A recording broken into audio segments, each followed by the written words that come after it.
Okay, once again, I will ask you to unmute yourselves so that we can welcome our third and final speechcraft student, Khushee Doshi. Tonight, Khushee will be taking you through an invigorating experience through India, exploring piece by piece its culture and dynamics, in addition to her experience in India. The title of her speech is India Through My Eyes. India Through My Eyes. Now's the time for you to welcome our third speechcraft student, Khushee Doshi. All right. Khushee! Woo!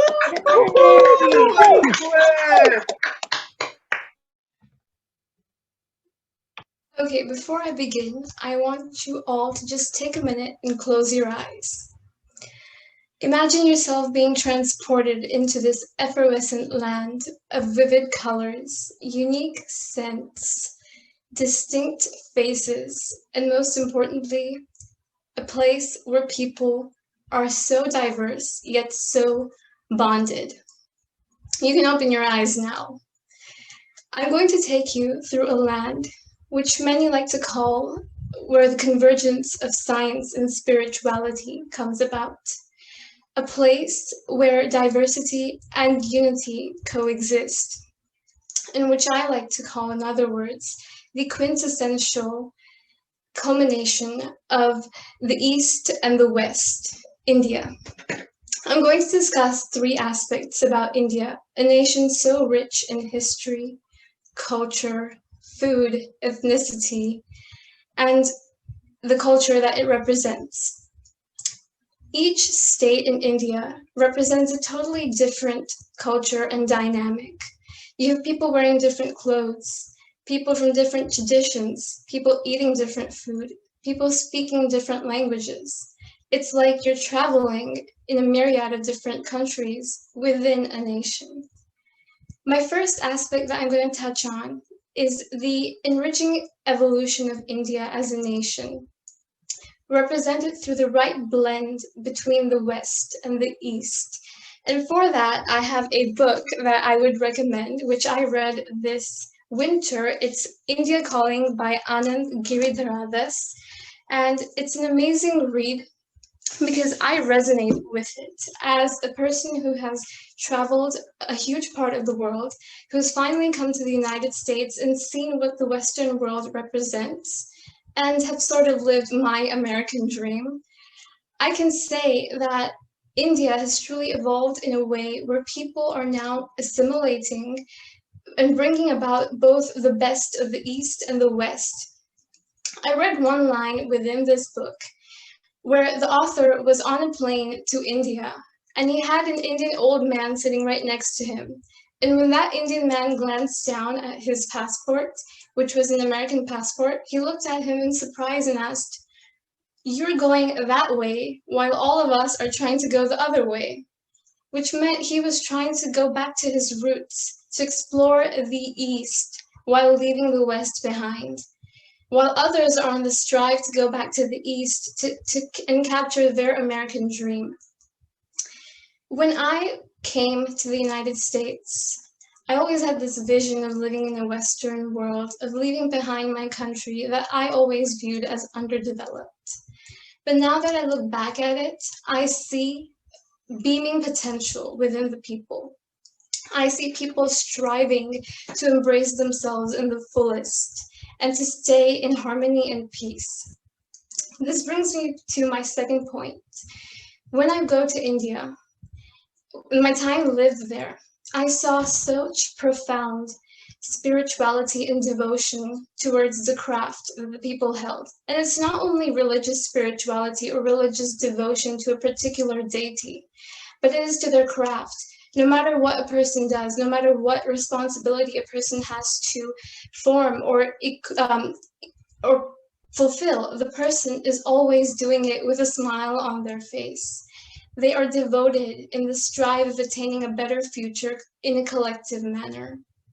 And that brings me to my third point. that India is truly the quintessence and the blend and representation of diversity and uniqueness and unity.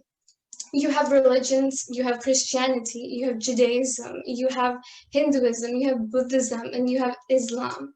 You see people coming together, celebrating different traditions and festivals with such peace and harmony. And that is why I think that India encapsulates the essence of the East and the West and is a true representation of diversity while uniqueness. I hope through this representation depiction of my country, India, I was able to facilitate your imagination in a better way through what you had when you first closed your eyes in the beginning. Thank you. All right, this evening, fellow Toastmasters, welcome guests, I get to evaluate Khushee.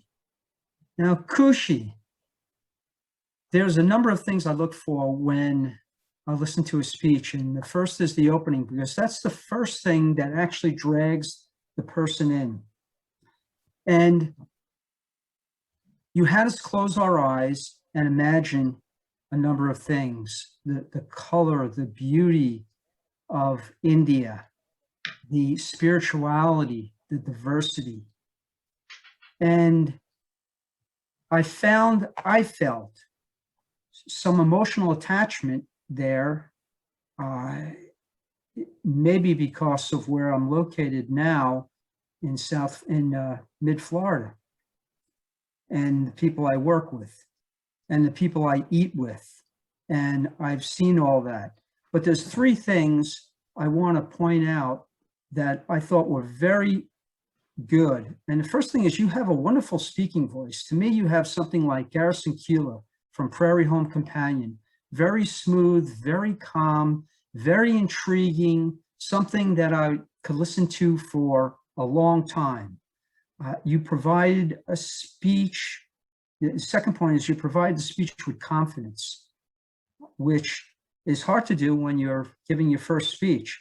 And the third one is the colorful use of words. Actually, you use the word colorful, which gets my mind going. The spirituality, the diversity. If you could try anything to add to that color, you could actually wear some of the Indian garb, or you could have just an image behind you pop up of some imagery of India, or the food, or the mosques, or something of that nature. Right. And you can try to challenge yourself by doing this